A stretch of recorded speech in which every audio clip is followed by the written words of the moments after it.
जय श्री कृष्णा। राधे राधे। आप सभी को राधा अष्टमी की ढेर सारी शुभकामनाएं।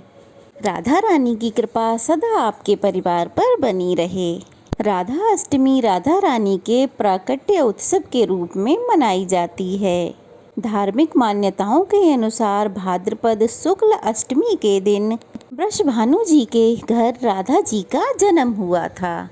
इस दिन को राधा रानी के जन्मोत्सव के रूप में मनाया जाता है। इस दिन राधा रानी के साथ साथ भगवान श्री कृष्ण की भी पूजा की जाती है।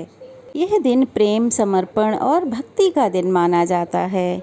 ऐसी मान्यता है कि ब्रजभानु जी को इस दिन राधा रानी एक तालाब में एक खिले हुए कमल के बीच में मिली थीं।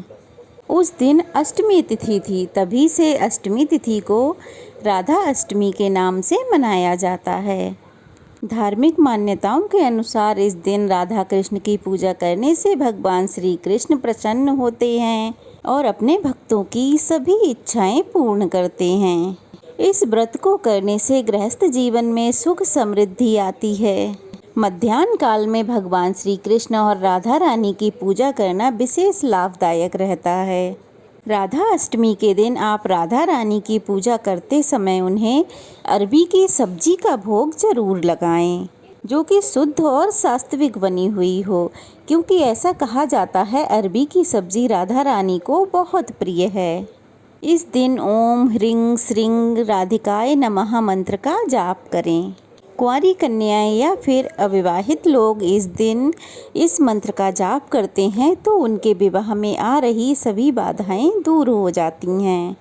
हिंदू धर्म में लगभग सभी व्रत उपवास ऐसे हैं जो 24 घंटे यानी कि सुबह से लेकर रात तक रखे जाते हैं। केवल राधा रानी का व्रत, राधा अष्टमी का व्रत ही ऐसा है जिसमें भक्तजन सुबह से उपवास रख के दोपहर में श्री कृष्ण और राधा रानी की पूजा करके व्रत का पारण कर लेते हैं, यानी कि उपवास खोल लेते हैं।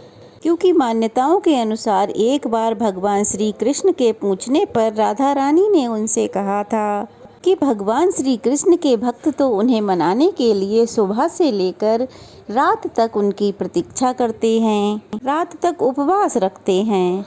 क्योंकि मैं अपने भक्तों को इतना कष्ट नहीं दे सकती, इसलिए मैं चाहती हूँ आज यानी कि मेरे जन्मोत्सव के दिन सुबह से लेकर केवल दोपहर तक ही उपवास रखें। क्योंकि भक्तों को कृष्ण जन्माष्टमी के दिन सुबह से लेकर रात 12 बजे तक इंतजार करना होता है। तब तक कान्हा जी के भक्तों को भूखा प्यासा रहना पड़ता है। तब राधा रानी ने कहा था कि मैं अपने भक्तों को इतनी देर तक निराहार नहीं देख सकती, इसलिए मेरे भक्त भाद्रपद शुक्ल अष्टमी को दोपहर 12 बजे के बाद व्रत का पारण कर सकते हैं। श्री राधा अष्टमी के दिन सूर्योदय से पहले उठकर स्नान आदि से निवृत्त होने के बाद सूर्य देवता को अर्घ देकर व्रत लेने का संकल्प किया जाता है। मंदिर में गंगा जल छिड़क कर उसको शुद्ध और साफ किया जाता है। एक चौकी पर लाल या पीले रंग का वस्त्र बिछाकर उस पर श्री कृष्ण और राधा रानी की प्रतिमा, मूर्ति या चित्र स्थापित किया जाता है।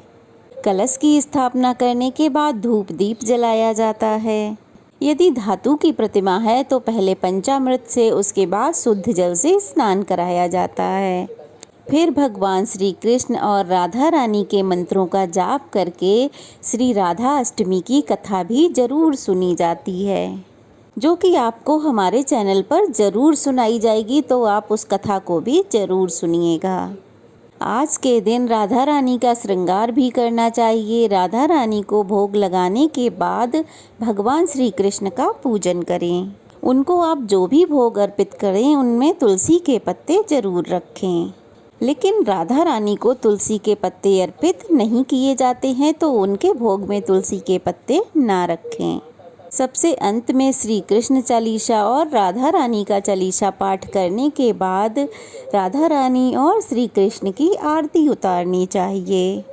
उसके बाद आसपास के लोगों में प्रसाद बांटना चाहिए। कुछ लोग जानना चाहते हैं कि क्या आज के दिन हम लोग राधा रानी को सिंदूर चढ़ा सकते हैं, उन्हें लाल चुनरी या श्रृंगार की सामग्री अर्पित कर सकते हैं। तो देखिए, राधा रानी भगवान श्री कृष्ण की प्राण बल्लभा हैं, उनके हृदय में विराजमान हैं। तो लोगों का ऐसा मानना है कि भगवान श्री कृष्ण का श्री राधा रानी के साथ विवाह नहीं हुआ था। लेकिन अगर आप धार्मिक पुराण पढ़ेंगे, देखेंगे, तो आप उसमें ज़रूर जानेंगे कि स्वयं श्री ब्रह्मा जी ने राधा रानी और श्री कृष्ण का विवाह कराया था। तो इसलिए राधा रानी भगवान श्री कृष्ण की अर्धांगिनी भी हैं। तो अगर आज के दिन कुछ भक्त राधा रानी को इस रूप में देखते हैं तो उन्हें सिंदूर भी अवश्य ही चढ़ा सकते हैं और उनका 16 श्रृंगार भी कर सकते हैं। तो चलिए अब जान लेते हैं अष्टमी तिथि कब प्रारंभ होगी, कब व्रत रखा जाएगा। अष्टमी तिथि प्रारंभ होगी 10 सितंबर मंगलवार रात 11:13 से और अष्टमी तिथि समाप्त होगी 11 सितंबर बुधवार रात 11:46 पे। तो इसलिए इस बार 11 सितंबर को बुधवार को राधा अष्टमी का व्रत रखा जाएगा। इसी दिन राधा अष्टमी मनाई जाएगी और इसी दिन से श्री महालक्ष्मी व्रत भी प्रारंभ हो जाते हैं, जो लगातार 16 दिन तक रखे जाते हैं। 11 सितंबर बुधवार को सूर्योदय होगा सुबह 6:16 से, सूर्यास्त होगा शाम 6:30 पे। ब्रह्म मुहूर्त रहेगा सुबह 4:39 से 5:27 तक।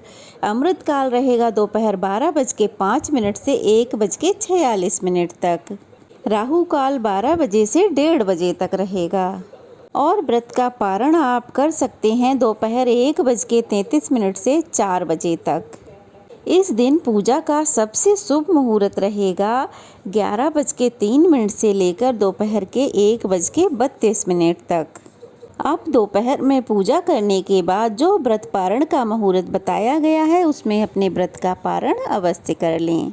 स्वयं पारण करने से पहले यथासंभव दान दक्षिणा अवश्य दें। ये थी आज की वीडियो, कैसी लगी कमेंट बॉक्स में ज़रूर बताइएगा। अच्छी लगी हो तो वीडियो को लाइक कीजिए, ज़्यादा से ज़्यादा शेयर कीजिए, नए हैं तो चैनल को सब्सक्राइब कीजिए। और राधा अष्टमी की कथा भी हम ज़रूर सुनाएंगे, तो उसे भी आप मेरे चैनल पर ज़रूर सुनिएगा। तो चलिए फिर मिलते हैं, तब तक के लिए जय श्री राधे।